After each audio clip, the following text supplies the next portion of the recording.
존재감으로 지상파를 긴장시켰던 JTBC. 그런데 최근 이 JTBC가 회생 절차 개시를 신청했습니다. 방송사가 법원까지 간 것도 충격적인데 더 큰 문제는 이 불씨가 중앙그룹 전체로 번지고 있다는 점입니다. 한때 방송, 제작사, 극장, 월드컵 중계권까지 품으며 미디어 제국을 꿈꾸던 중앙그룹. 하지만 그 뒤에서는 감당해야 할 돈이 눈덩이처럼 불어나고 있었는데요. 그렇다면 왜 여기까지 오게 된 걸까요? 먼저 시작은 JTBC 월드컵과 올림픽 중계권입니다. JTBC가 밝힌 월드컵과 올림픽 중계권은 총 5억 달러, 하나로 약 6,800억 원대 규모의 부담을 떠안은 것으로 보고 있습니다. 물론 이 돈을 전부 혼자 감당하려던 건 아닙니다. JTBC는 지상파 3산업 플랫폼의 중계권을 다시 팔아서 부담을 나누려 했지만 재판매 협상이 기대만큼 풀리지 않으면서 문제가 커졌고, 결국 중앙홀딩스, 콘텐트리 중앙, 메가박스 중앙 등 중앙그룹 주요 계열사들까지 함께 거론되면서 이번 사태는 단순한 방송사 자금난이 아니라 중앙그룹 전체의 문제로 번졌습니다. 그런데 불안감은 여기서 끝나지 않았습니다.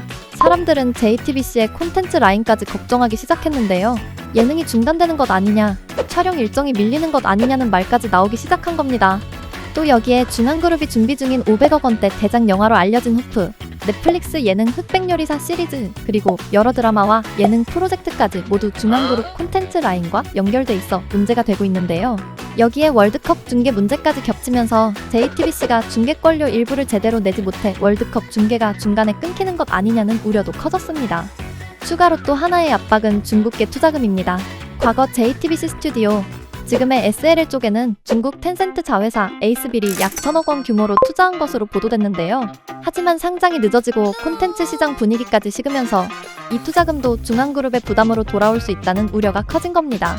그렇다면 이번 JTBC와 중앙그룹 사태를 두고 사람들의 시각은 어떻게 갈릴까요?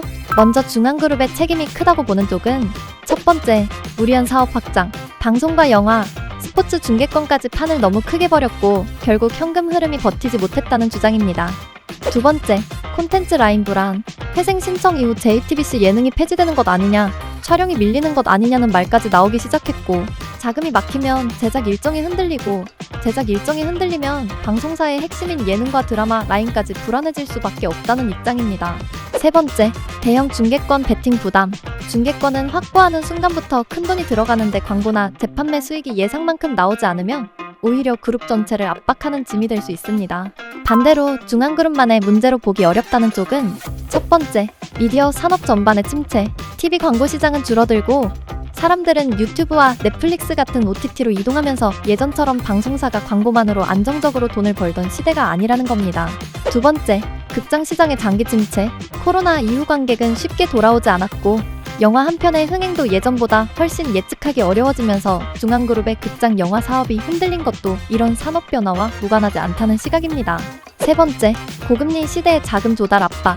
예전에는 돈을 빌려서 버티거나 투자를 이어갈 수 있었지만 금리가 오르고 신용등급이 떨어지면 돈을 다시 빌리기도 어렵고 기존 빚을 연장하기도 훨씬 힘들어집니다.